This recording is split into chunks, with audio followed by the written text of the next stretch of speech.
मैं आज समापन की ओर बढ़ूंगा। आप सर लोग। कुछ बोलना था सर। हाँ कन्हई जी बोलिए। बोले सर, आज एम्स का एग्जाम हुआ था सर, हाँ तो आप जो कुछ व्याकरण पढ़ा रहे थे ना सर, जो जो हाँ आप एग्जाम्पल में जो जो लिखाए थे, जैसे मेरे हाँ को दो क्वेश्चन याद आ रहे सर। हाँ कि कि एक जो आपने वचन और बहुवचन पढ़ाए थे, उसमें आपने कुछ नोट्स लिखाया था एक लाइन में, कि कुछ वर्ड लिख लीजिए। कि एग्जाम्पल में आपने लिखाया था कि वर्ड लिख लीजिए, ये बहुवचन ही होते हैं और ये एक वचन ही होते हैं। जैसे आपने लिखाया था आंसू हुआ, हस्ताक्षर हुआ, प्राण हुआ। और सर सेम टू सेम ऐसे ही पूछ दिया था कि ये चार वर्ड दे दिया था। आप बोला था ये क्या है, एक वचन है, बहुवचन है, या कोई वचन नहीं है। बस ऐसे एग्जाम्पल दे दिया था। और देख के एकदम ऐसे एग्जाम्पल। और एक सर सर्वनाम से आया था सर, और लिंग से कुछ सेम सेम जो एग्जाम्पल में बताए थे ना, एकदम हाँ। सेम आया था सर एकदम। मैंने जो आप एग्जाम्पल दिए थे वही आ गया था।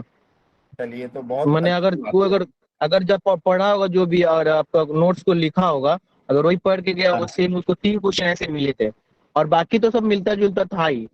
जैसे आपने तत्सम तद्भव के क्लासेस लिए थे, देशी विदेशी शब्द वैसे थे। तो मैं सोचा कि एक बार आपको बता दूं, बात हुआ तो।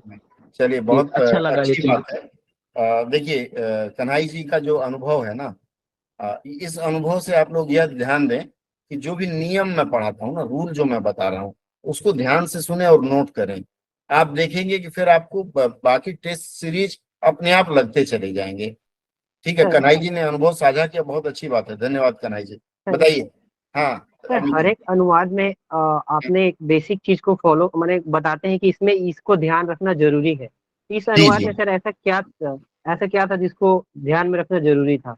देखिए इस अनुवाद में वाक्य संरचना का आपको ध्यान रखना है। वाक्य संरचना ही मुख्य है। जैसे हम लोगों ने किया था ना इसके पहले, वो जैव विविधता वाला, जंगल पहाड़ ये सब हमने लगाया था। तो वाक्य संरचना में जैसे मैं बताता हूँ कि कर्ता, कर्ता के बाद कर्म ले आना है। कर्म, एक कर्म, दो कर्म, तीन कर्म, चार कर्म, सबको एक साथ लगा देना है। वाक्य संरचना में फिर अगर असुविधा है तो अब की शनिवार में वाक्य संरचना फिर से बताऊंगा आप लोगों को। आप सर लोग लेकिन अपना आपने कहा मतलब। कि हाँ ऐसे ऐसे अनुवाद में कुछ शब्दों को लुप्त करना पड़ता है। हाँ, कहीं कहीं करना पड़ता है, छोड़ना पड़ता है। बहुत जगह देखे होंगे हम छोड़ दिए हैं शब्द। Yes sir.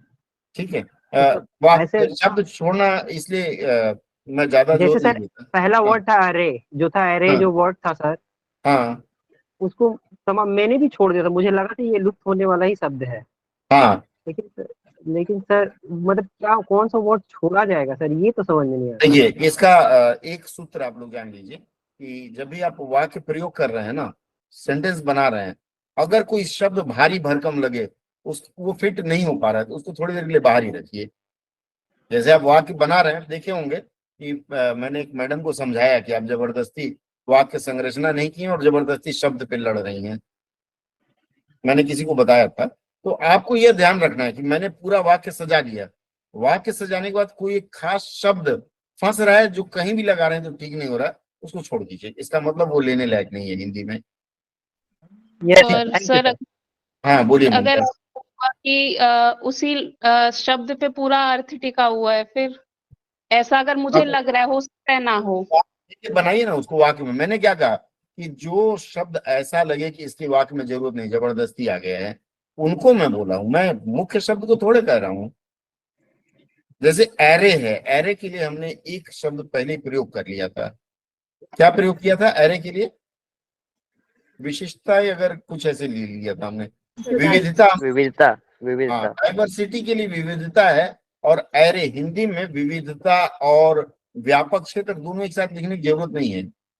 व्यापक विविधता लिख देते हैं तो काम चल जाता है।